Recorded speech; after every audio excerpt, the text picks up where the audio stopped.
नमस्कार मु काजल आपण मानको वेलकम करछि काजल्स कुकिंग चैनल को। चलंतु आज बनैबा पत्रकोबी मसला। मसला पत्रकोबी नहीं गोटे फाड़े पत्रकोबी आगरू काटी नहीं काटिकी भल भाव धोई नहीं एथिरे किछि हळदी गुंड मरीच गुंड राग अनुसार मरीच गुंड धनिया पाउडर जीरा पाउडर स्वाद अनुसार लुण एरारूट गोटे 3 ରୁ 4 चामच भल भाव को गोले नेबी। आम मुझे किसी ऐड करी कलर फूड कलर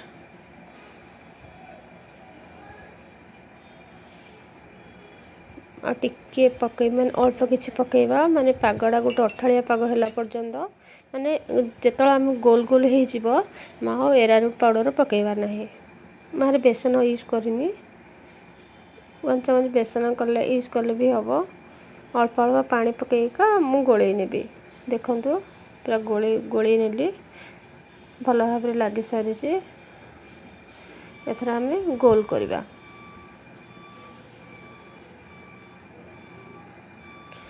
गोल भी बहुत भल भाव हो सब गोल कर नेबी।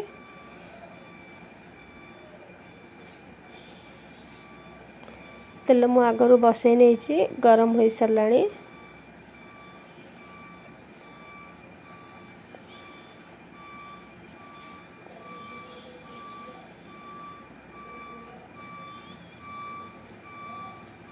तेल गरम हो साराणी एथर आम गोटे गोटे करी एथरे छाणी नेबा।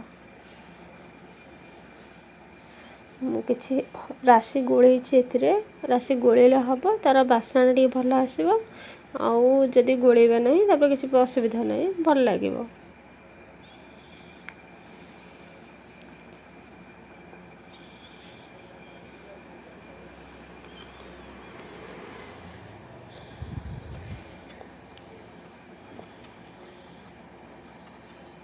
देखो ए गोटे साइड सीझी साराणी कलर भी तार गोल्डन कलर आसी देखा जाउची। आम एथर गोटे गोटे कर उल्टै नेबा।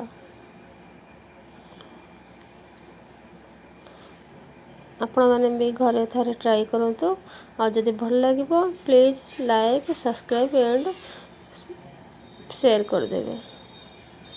देखंतु अब कलर भी आसी साराणी सीझी भी साराणी आम देखीदेवा सीझी ना नहीं सीझी साराणी।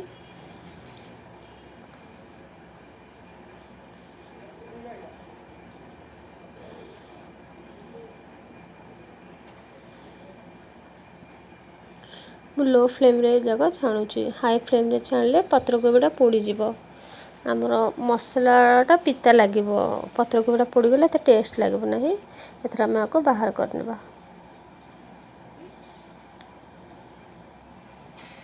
सीझी साराणी।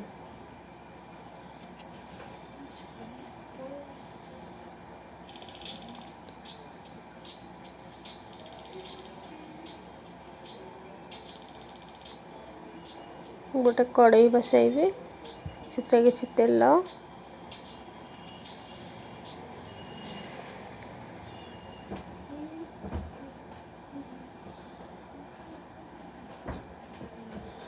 सोरिष तेल मु व्यवहार करिछि 2 ରୁ 3 चामच सोरिष तेल से किसी जीरा चामच जीरा आ 2टा कटा पियाज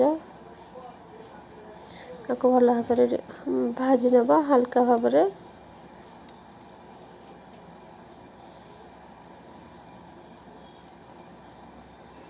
2 ରୁ 3टा कंचा लंका पकई 4 ରୁ 5टा काजू अल्प किछि लुण पियाजटा सीझापी मु काजूटा इसरे पकई से माने अधिक टेस्ट लगे माने पेस्टटा टे मोटा आसे मसलाटा मोटा आसब। 2टा टमाटो आ रसुण 2 ରୁ 3टा रसुण 2 ରୁ 3 पीस रसुण अदा फाड़े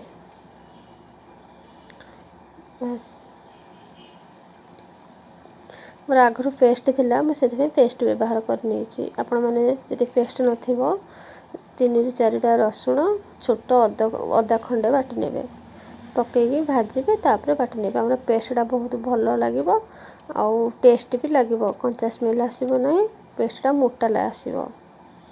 देखंतु एथरे मु किसी घी 1 चम्मच घी व्यवहार करि नेछि आ तेल व्यवहार करि नहीं।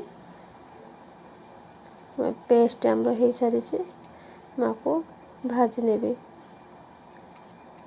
बेसी भाजी नहीं, भाजबा नहीं, हल्का भारे भाजबा। किसी कस्तूरी पत्र, कस्तूरी मेथी आ गरम मसला गुंड 1 चम्मच। पेस्ट हे सारी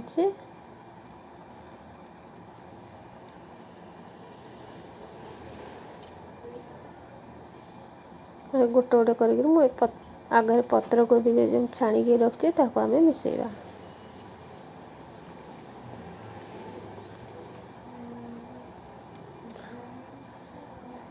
मसला टी पतला करदेले पत्र कोबी और मसला पत्र कोबी रे आम जो पत्र कोबी गुड़ा कर मिसीज पत्र कोबी रे आते हार्ड लगे नहीं।